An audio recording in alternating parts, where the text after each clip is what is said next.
So, welcome back, everybody.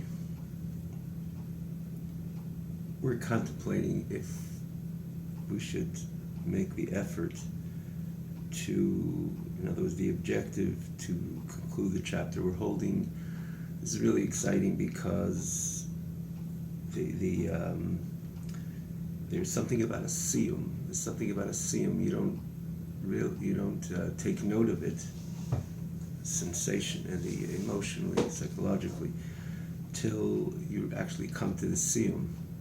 That's why it is interesting that the Torah itself makes something special about a siyum. It becomes, like the Gemara says, that it's a siyum l'Gemara shel Torah because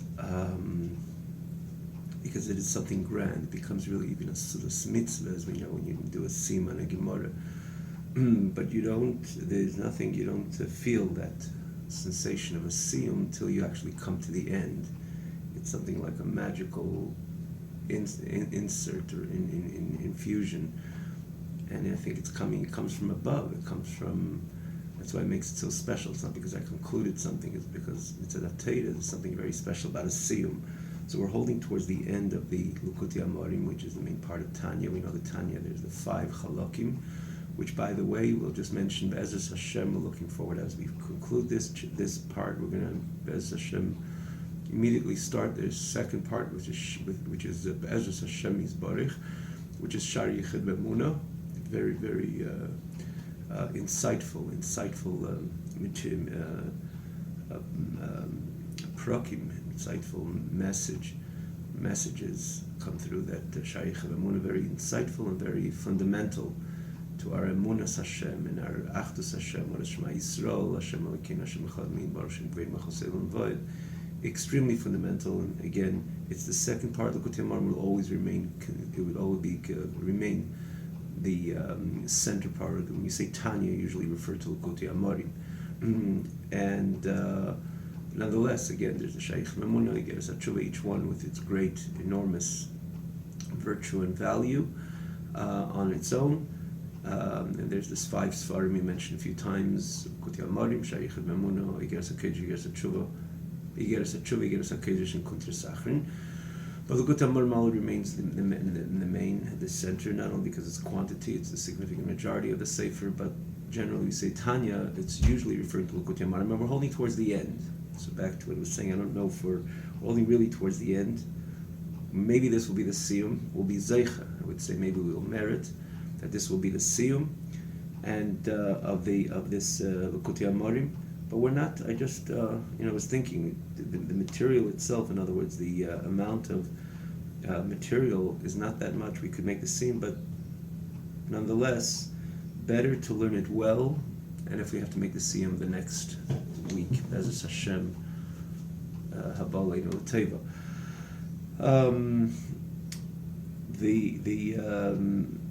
Just like I say, we'll take it from there. Now, as we usually mention, especially to the newcomers, you could follow these classes on wherever you're watching it. It comes up in a number of places.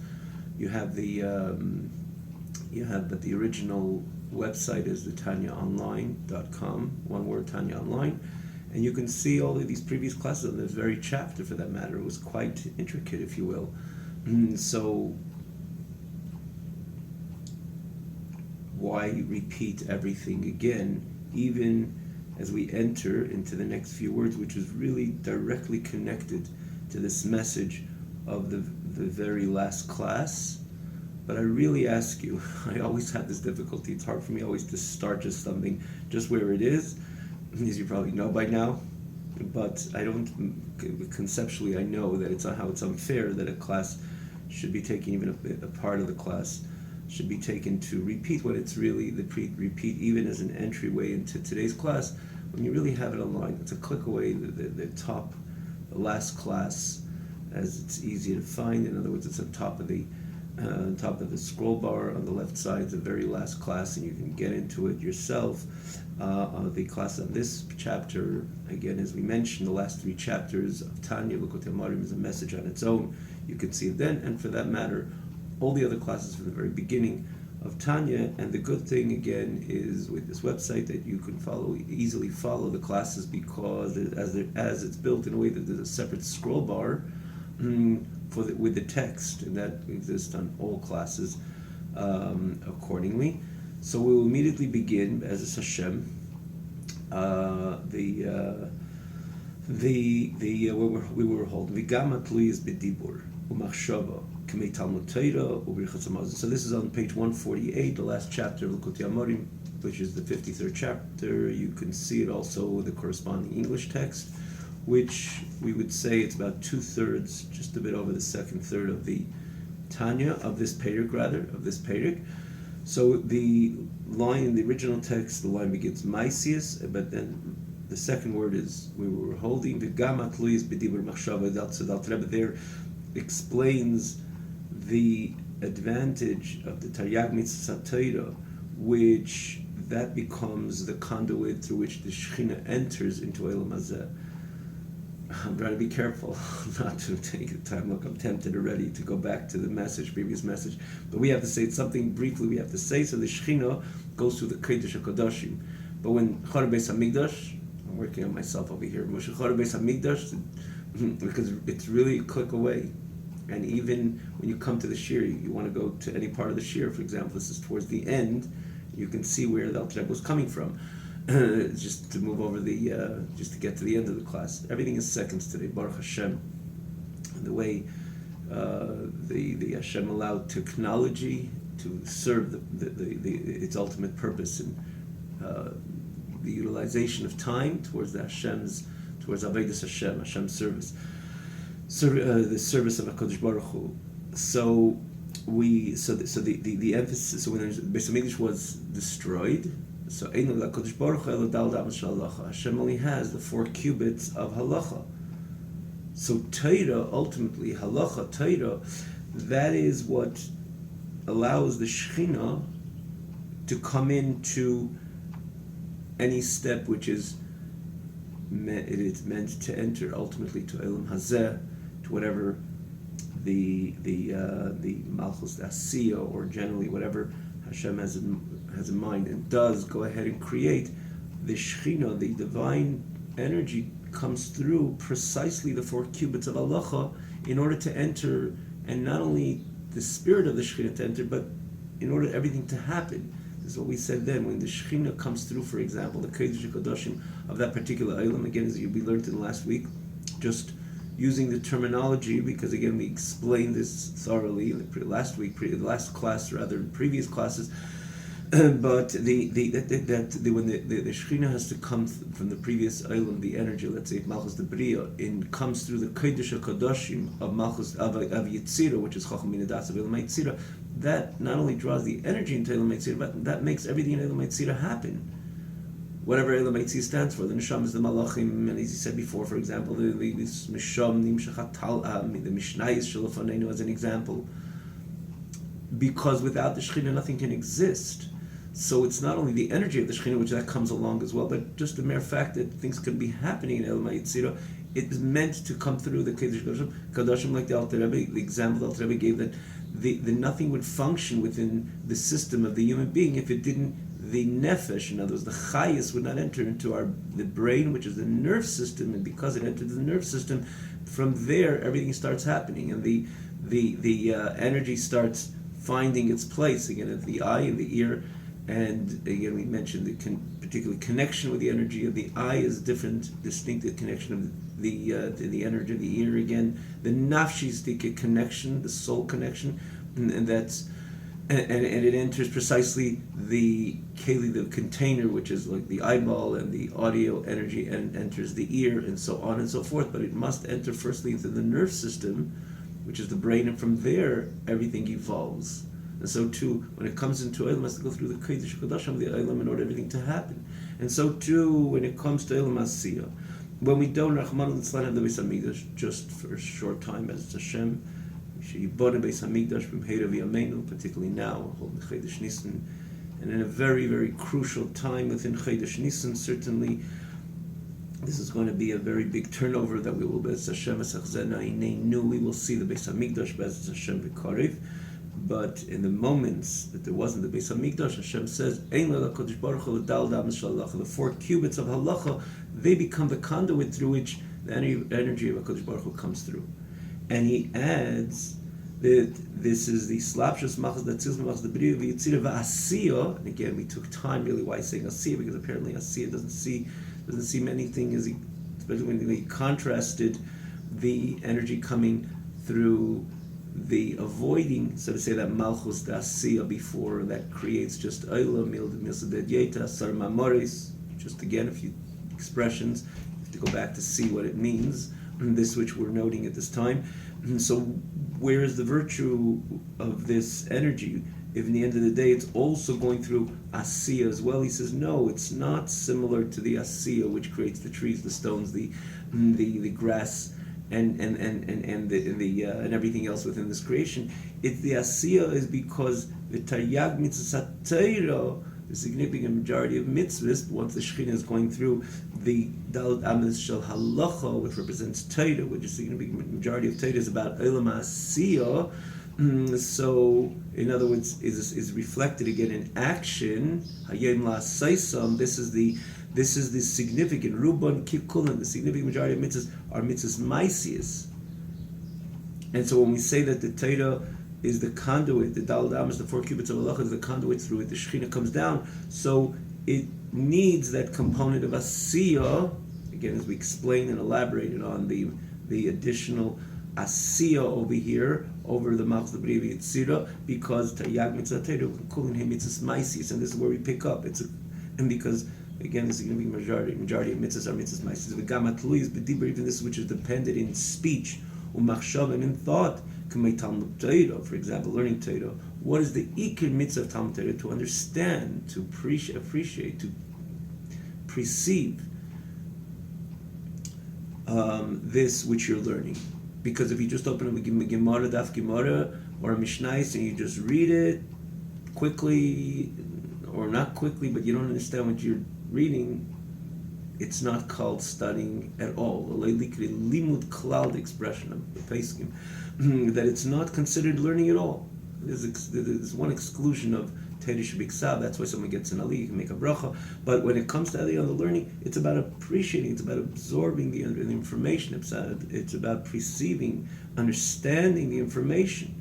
So apparently understanding is not associated with action, and even when it comes to dibur, even when it comes to speech, which is also an integral part of our fulfilling the mitzvah of Talmud Torah and Tefillah, as we know it, prayer, Kriya Shema. This speech is the tool through which we express this mitzvah, and it comes to Kriya Shema and Tefillah, we know it very well. Even when it comes to Limud Torah, the Gemara says in Erevin, Chaim Heim L'Meitziyeim B'Peh, that you have to utter the words of Torah when you learn, which we spoke about it the other day. Doesn't mean when someone's listening to a shir, he's not becoming mitzvah Talmud Torah. No, it's not so. He is, again, not to go into it now, but in the end of the day, so where is the mice over here? Apparently it's thought, appreciation of the matters that you're learning, but even speech, but it's not action apparently. So he says, no, we know that even this which is totally dependent on Dibur Machshav K'mi Talmud Torah, like learning Torah B'Chazal Mozin, and benching Kriya Shema Tefillah, and reciting the Kriya Shema and prayer. So apparently, where's the Maisa? So he says, "Akaim lo dehir lav ki dibur domi ve'eni tzid chavas b'hir v'kavan levad." That we know that ultimately, even though the hirhur, the thinking, the connecting through this with deep thoughts, and even when it comes to prayer, intimate type of connection, which is all about the transcendent expression within the human being, not so much the action. So we say no, in the end of the day, it must be actualized. Every mitzvah, starting Talmud Torah, even prayer, which is about meditation, it's about connection on the most deepest levels of the soul. We know it must be expressed also through speech. So when it comes to Kriya Shema, Tefillah, a bracha, Birchas Hamazon, and even learning Torah, Chaim Hemel Metzieh, the pedafka, that we have to utter the words of Torah that we learn. So again, where is the Maisa? The Maisa is V'kaimelon You must utter the words. And what do we gain when we say we must utter the words? Additional to the fact that it descends. In other words, it connects to something somewhat more tangible than thought, which is speech. But beyond that, there is maisa. There's action there. Where do you see the action? Like the Gemara says, "Akiva svasav have a maisa." Because when you talk, your lips are moving, and your lips are moving one way or another. This is action. Just like you hold it to a little of an esrog, or you put on tefillin, or any mitzvah you do. You touch the mezuzah, or you do any mitzvah that you do. In the end of the day, where is the action expressed? It's expressed that there's movement with your physical body when you are engaging with that mitzvah. So when you talk, ultimately your lips are moving. So there's also the action dimension as well. So in the end of the day, these mitzvahs, even though these very important mitzvahs that we do very frequently, it's not something which comes from time to time, we do very frequently, and particularly when it comes to Limud Torah, we're not meant to stop learning Torah. But nonetheless, the Limud Torah also needs to be expressed in speech, where there's again a component of action. When you move your lips, it's also a mais. This Taryag mitzvah Teirim shem mitzvah derabanan, and this 613 mitzvahs with the 7 mitzvahs derabanan has the bigimatri, as the numerical value of keser, of crown. Crown is 220, kuf is 20, 400, tuf is 400, reish is 200, so we have 620. Why does he introduce this? Because he's trying to say that precisely the Torah, the way it's meant to be fulfilled, in other words, our connection to Torah is all about action, and ultimately, when the Beis destroyed, HaKadosh Baruch has the Daled Amen Shalalacha, that becomes the holy shrine, the Kodesh Kodashim, through which the Shechina enters. Again, you need to pick up from the previous chapter these terminologies, but in order to understand them thoroughly. But this becomes the holy Kodesh Kodashim, through which the Shechina enters into Elam Hazeh, Elam Asiyah. And when we say Daled Amen Shalacha, it includes the entire package of Torah, which is 613, which ultimately is associated with Maisa. All the mitzvahs associated with Maisa, with action, one way or another. So this, he says, now we can understand that is the representation of Keser, which the 613 plus the 7 mitzvahs Rabbanan represent. Because what is Keser? Keser represents the Ratzon Ha'elyon, the supreme desire of HaKadosh Baruch Hu. Why so? Because just like a crown is on top of the head, physically and symbolically. What does that mean? Because just like you have the inner kaiches, the more pnimizdik kaiches which exists within the human being, where does that start from? As we all know, it starts from Chochmah Bina Das, which is our wisdom, understanding, and knowledge. That is the inner faculties, or the faculties which are associated with the pnimius, which means with the inner structure of the human being, starting from the cognitive faculties. Then we have our emotions, and then we have our thought, and we have our speech and our action, which we spoke about this myriads of times. But then there's a koach within each one of us, which is called a koach makif, which is called Ratzon. Why is Ratzon, desire, motivation, a koach makiv? We can all appreciate it in the most simple, elemental approach to it, because I want. Why do you want? There's no whys. I just want. There's nothing, usually when it comes to a desire, a motivation, not necessarily that does it have structure, meaning. In other words, the whole idea of Ratzon is not it's not something which is appreciated internally, something which resonates. It's just, I want, I'm driven to something. So many times, for that very reason, we got to be very careful. What does it mean you want? Do you follow all I wants? God forbid someone should follow all their wants, because many of the wants come from the Nefesh Bahamis, the animal soul, the Yetzer Hara, and we know that Yetzer Hara not necessarily is ready to rationalize why they want. Sometimes they start rationalizing. Also, Chachamim Heima Lahara, like it says, that they start rational. Once you want, you start introducing rationale to this desire, but you know very well, others certainly know, that it's just a drive that you have, because it's not part of the pneumistic structure. In other words, something which is making sense internally, and it's just driven to something beyond the rationale. Usually that is the terminology, that is the definition of Ratzain. So it comes, obviously we have it in Kedusha, primarily in Kedusha, a person has a Ratzin, a desire to Hashem, to his Torah, to do good. Not always he could put it into the space or into the place of where he is holding internally in his Avodas Hashem. And the reason why sometimes we have it, and most of the times we have it, not necessarily we see it as that clearly identified, but many times identified. I'm just driven to Hashem. Sometimes it's very forceful. Remember the story in a very, very far extreme, like Nadav Avihu as an example. They were just driven to HaKadosh Baruch Hu. They didn't try to make sense of any of their steps, and they, like the famous Eir HaChaim, they had Kleis HaNefesh, a complete subsumption and consumption into HaKadosh Baruch Hu. And everything stayed behind. It's just their souls needed to connect. It was that drive beyond rationale. And that's why Moshe Rabbeinu told Aaron that I thought, and Hashem himself writes, Bikrei Vayakadosh, these people together with their actions which were inconsistent of the ultimate message about the Torah. Hashem wants L'Shavas Yitzara, that everything should make, not necessarily everything has to make sense, but in other words, everything has to be within the container of Torah mitzvahs and to live and to serve HaKadosh Baruch Hu. And yet, nonetheless, Hashem appreciated this absolute drive of Nadav Avihu to the extent that Hashem says, these are the holy people that I sanctify myself with, to the extent that Moshe Aaron turns to Aaron and he says that I thought that the base of Mishkan will be sanctified with me or you, till I learned it's neither of us, it's precisely with Nadav Avihu. Like, really? Didn't they do something which was not aligned with Torah? But there's the two dimensions to it.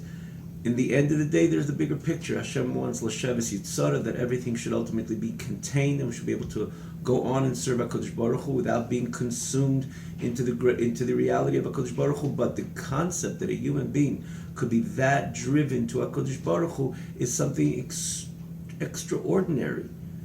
That is a neshama b'guf, but his drive, and he's not ready, not interested in anything other than HaKadosh Baruch Hu, to the extent of kleis hanefesh, like David HaMelech said, Tzama l'cha nafshi, I pine to you, I'm thirsty to you, and kol so nafshi le'lekoi. It's just I'm driven to HaKadosh Baruch Hu. So we find the idea, I'm just mentioning this because we find the idea of a ratzin, a raiva, which is a drive to HaKadosh Baruch Hu without even trying to make sense of it, and this is in essence innately embedded into the Yid, one way or another, this Ru'usa, the Liba, this drive to HaKadosh Baruch Hu, to the extent that HaKadosh Baruch Hu says that one of the Pirushim, he says that Ani, that why is it that you didn't have Kleis HaNefesh? It's a pasuk which there's the simple connotation, the simple meaning to it, but then the Eibishter says, went blank on the actual pasuk, come back in a moment, and he says, so if so, why didn't you have any kleis hanefesh to me? Because really, Ani Hashem leishonisi, Hashem says, I'm right over here in front of you, so why didn't you, the lashon of the expression Ani Hashem leishonisi, again, when blank at the culmination of that expression, but in the end of the day, Hashem says, so why didn't you consume? Why aren't you some? I'm here, I'm present exactly before I created the world. I'm right here and now, as we spoke about this many times. This is what we say, that in the end of the day, that very message which we spoke about a few times, the Alter Rebbe himself speaks about, namely in Perek Lamed Gimel, that the sensation of Hashem Echad, the presence of Hashem Echad, should cause the person that he should have a complete kleis hanefesh towards HaKadosh Baruch Hu. Va'atem b'nei Yaakov lechilisem is the end of the pasuk. Ani Hashem leishonisi va'atem b'nei Yaakov lechilisem. Which again, there's the simple meaning, but one of the Pirushim says, I'm leishonisi, I'm here exactly the way before I created the world, which is the message, namely Perek Lamed Gimel, a number of times through the Tanya. And we will see it more emphatically, or from a certain perspective and point of view, much more emphatically from the Sharichad B'Emunah, the message of Hashem Elokeinu, Hashem Echad, Hashem Hu Elikim. So Ani Hashem Le'Shanisi, V'atem B'nei Yaakov Le'Chilisem, because this is innately embedded in the Yid. But getting back to what we said before, we could appreciate why Rotzain is something out of the system of the person. It's just a drive without rationale, without a rational container to that drive. That's why it's similar to the crown. Keser, it's a crown. A crown is physically over the head, over the structure of intellect, which is the beginning of the structure of the function of the human being. Starting from Chokhmah, this is Pnimitika, the cognitive faculties, is the very beginning, the initiation of the expression of the human being. But the Keser is physically on top of the head. And so too when you have Hashem's Chokhmah, Hashem's wisdom, which usually is the Torah. Torah is Pnimius. It's about understanding. It's about perceiving. It's about appreciating the message of Torah, which is associated with Chokhmah Shel HaKadosh Baruch Hu, Binaseh Shel HaKadosh Baruch Hu, and therefore becomes ultimately Chokhmaschem Ubinaschem, like the pasuk says in Chumash Dvarim, Parshas V'eschanon, because it's Chokhmasu Ubinasu Shel HaKadosh Baruch Hu. That is Torah. We don't have to explain why that's Torah. That is what Torah is all about. It's Chokhmah Bina. But then there is the mitzvahs of HaKadosh Baruch Hu. That's not something which we try to make sense of. I don't shake the lulav and esrog because of a certain part of the year, in this in particular weather, it's good for my hands, and it's something that my hands can appreciate. No, I do it because Hu Amar Vayeh, Hu Tzila Vayamid. It's Hashem saying, and this is what we're meant to submit ourselves to Hashem saying. That's why mitzvahs are associated with the Rotzein of HaKadosh Baruch Hu. They're called the Rotzein Elim because we don't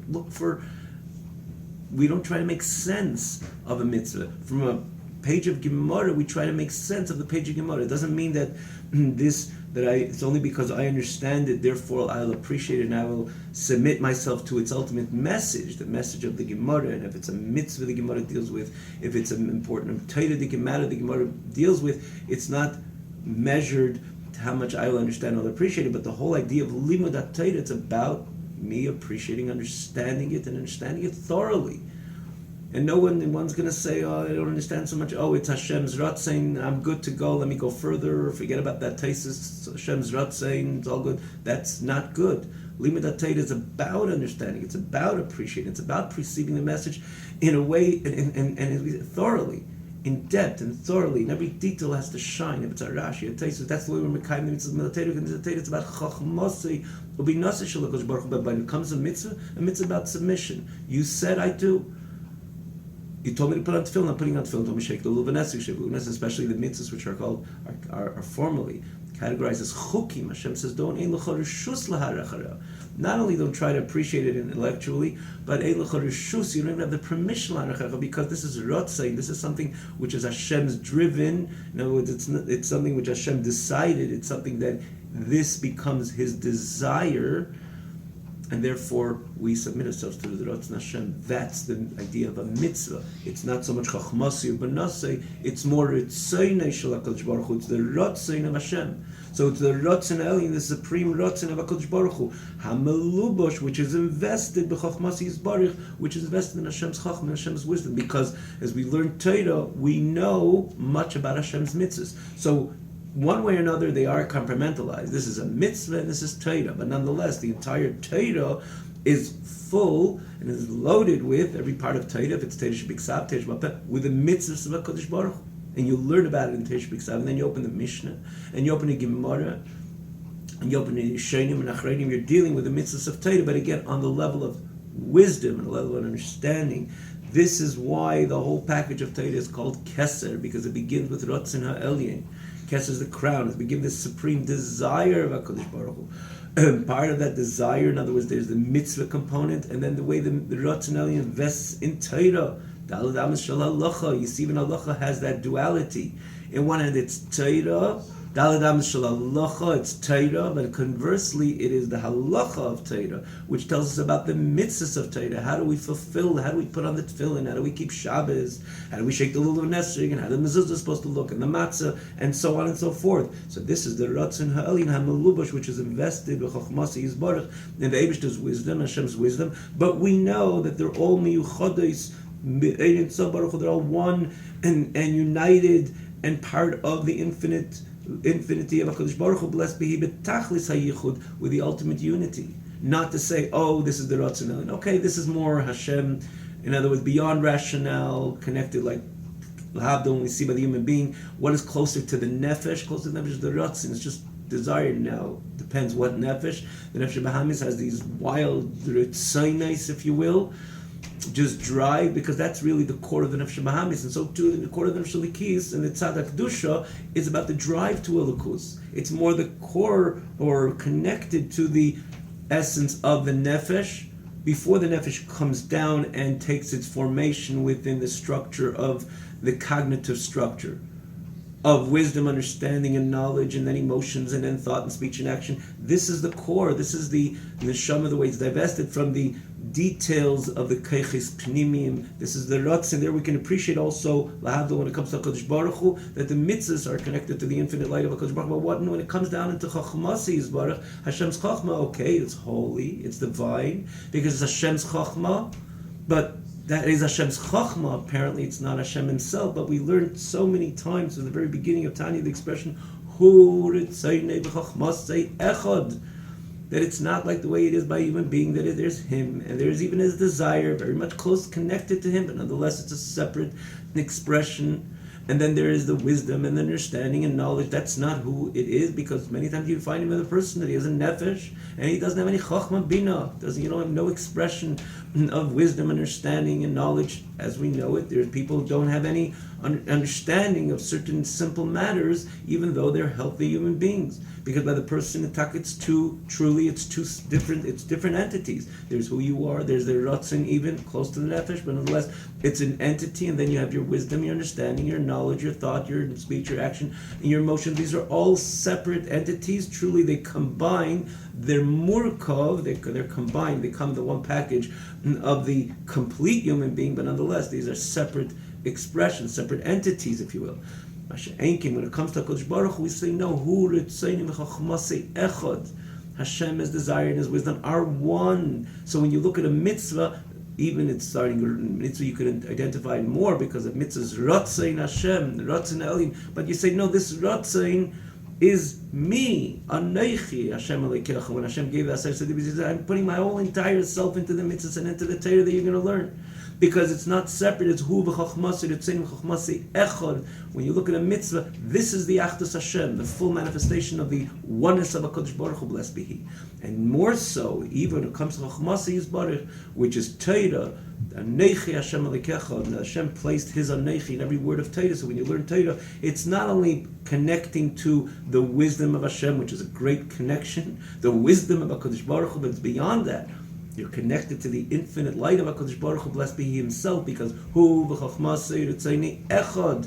And again, it's predicated on our famous Rambam, and the Alter Rebbe himself brings this Rambam in Perik Beis, the very beginning of Tilakutei Amarim, and he brings it in Perik Daled, that Hu ha'yidei v'hu ha'madav v'hu yidua, unlike the way it is by human beings, it's all one with HaKadosh Baruch Hu. It's the same Hu. So therefore, when you connect to Torah, when you focus on the Rotzein and the Chochmah of HaKadosh Baruch Hu, it's one with the infinite light of HaKadosh Baruch Hu, with the ultimate oneness. V'Hashem b'Chochmah yased oretz, and Hashem with wisdom established the earth. And in this context, this is the Torah Shebal Peh. The Nafka Mechochmah Lo, this is the Torah Shebal Peh, which is called Oretz. As we know, Eretz is about Teish Bal Peh, it's about expansion, and this is the whole point of Teish Bal Peh. It's about the expansion of the Nukudes, of the very brief with the ultimate brevity, as we know in Teish about Big Sab. the whole sophistication of the period tefillin comes from Ukshartem Leisaydecha V'Tutavis Beinecha, or other few psukim, 4 times in Teda, very, very brief. Teda speaks about tefillin, but nonetheless we have the period tefillin, and from the words of Teda we could not extract it without the Teda Shbapez. The Teda Shbapez is called the Eretz. It's called the Brato, it's called the daughter, the production of the father, as it says, Loshin and Zoyer, Abba Yosad Brato, the Chochma, which is Teda Shbiksav, establishes the Brata, the daughter, which is again the offspring, and that's Teda Shbal also called Eretz. It's about expansion from the Nekuda of Chochma. And as we explained many times, the Chochma is one Nekuda. I'm not going to go into it, you can see it again a click away. Starting from the 3rd chapter, easily find, again, we spoke about it in length, 3rd chapter, you could just scroll down and find the 3rd chapter, literally, everything seconds, and move along in the 3rd chapter, which we explain the difference of Chochma and Bina, and so on and so forth. The Chochma is a Nekuda, which is very much about Teresh Biksav. Everything is very much in Nekuda, very, very brief and very concise, and everything is so subtly expressed. And that Nekuda, the Chochma, Yosad, establishes the Oretz, establishes the Teresh Vapeh, which is about expansion of the points of Chochma. And then and that's what you can be Chochma Yasudar Teresh Vapeh, the Nafka, which comes from Chochmeilah, from the supreme Chochma of HaKadosh Baruch Hu, which Hu v'Ritzay Nev Chachmasei Echad Hashem and His Ratzin and His Chochma are one. That says that even Teresh Vapeh maintains and contains the oneness of HaKadosh Baruch Hu, just like you're learning Teresh Biksav, and just like you're fulfilling a mitzvah, because Hu Ritzay Nev Chachmasei Echad. This is part of the infinity of HaKadosh Baruch Hu. The Gemara is part of the infinity of the information of the Gemara, or the Taisus, or the Rosh, or the Rashi is part of the infinity of HaKadosh Baruch Hu. We did mention a few times, you have this interesting approach to Torah. One hand, you know that Torah is Anechi Hashem Elokecha, is that Achdus Hashem, that Hashem Echad coming through the Mishnah or the Gemara. Nonetheless, our approach to it, and this is the way Hashem established, is precisely through our understanding of it, not just to say, oh, this is so holy and this is part of the oneness of HaKadosh Baruch Hu, so it contains the infinity of HaKadosh Baruch Hu, and therefore let me be very careful when I open up my Gemara, certainly not to try to understand it, because it's too holy and it's about the infinity of HaKadosh Baruch Hu, which is beyond understanding, beyond containing, beyond beyond any type of containing this infinity, because infinity doesn't have a container, so why would I want to understand it? No, Hashem established that you want to connect to the infinite energy which exists in Torah is precisely through understanding. And the deeper you understand, or the more you understand the information of the Gemara, the Mishnah, and the more thoroughly you understand in its breadth and its depth, and to the last, again, as we mentioned many times, the expression that every letter of it's a Rashi and it shines and it becomes crystal clear. That's the way you connect to the infinity of HaKadosh Baruch Hu. Which it comes to Torah, you have this dichotomy that it's about the infinity of HaKadosh Baruch Hu. The way we connect to it is precisely through thoroughly understanding and appreciating the detailed matters of Teresh Vapeh. But this in itself is part of the message. Abba Yosad Brato, that the Teresh Biksav, there we see more about, we could appreciate why the Teresh Biksav contains the infinity of HaKadosh Baruch Hu, hence its brevity and hence its expression beyond detail. And therefore when I learn Teresh Biksav, I see that there's something transcendent happening or unfolding in these words and so on and so forth. But however, when it comes to the Gemara, to the Rashi, to the Taisus, not necessarily so, because this is about my thorough understanding of the matter. Nonetheless, we say Abba Yosad Brato. It's the Abba, which is Chochmeilah, which is the Teresh Biksav establishes, is the basis for that Brata, that daughter, which is Eretz, B'Chochma Yosad Eretz. So ultimately, every part of Torah is, in the end of the day, is part of the Ein Sof Baruch Hu. It's all miyuchades, they're one with the infinite light of HaKadosh Baruch Hu, B'Tachlis HaYichud, with the ultimate unity. And this becomes the container through which Hashem ultimately enters into Elam Asiyah. This becomes the holy shrine, the Kedesh HaKadoshim. This is the meaning of the Gemara, Mishachar Beis HaMikdash, when the Beis HaMikdash was destroyed, Ein Le'La HaKadosh Baruch Hu L'Dal Damas Shel Halacha, the 4 cubits of Halacha. Because just like the Kedesh HaKadoshim was the Arin, that was the way, because of the holiness of the Arin, and that was the entryway for the Shechina to come into Olam Hazeh in general. the container for that enormous energy of the Shekhinah was the Kodesh HaKadoshim, so too the entire Torah. We say the 4 cubits of halacha that encapsulates the entire Torah. Torah Shebiksav and Torah Shebal Peh, and a fulfillment of mitzvahs.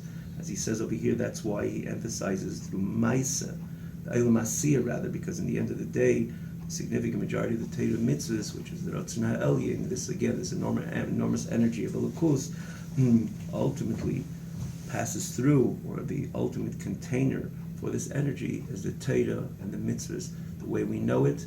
Again, lamentably, we're not finishing this week. I thought that would be probably the end, but I will say, Be'ezus Hashem Bli Neder, the way I see the amount of the material over here till the end, you can see is pretty much a half a page. Be'ezus Hashem Yisbarach, we look forward concluding in the next class. Have a wonderful evening.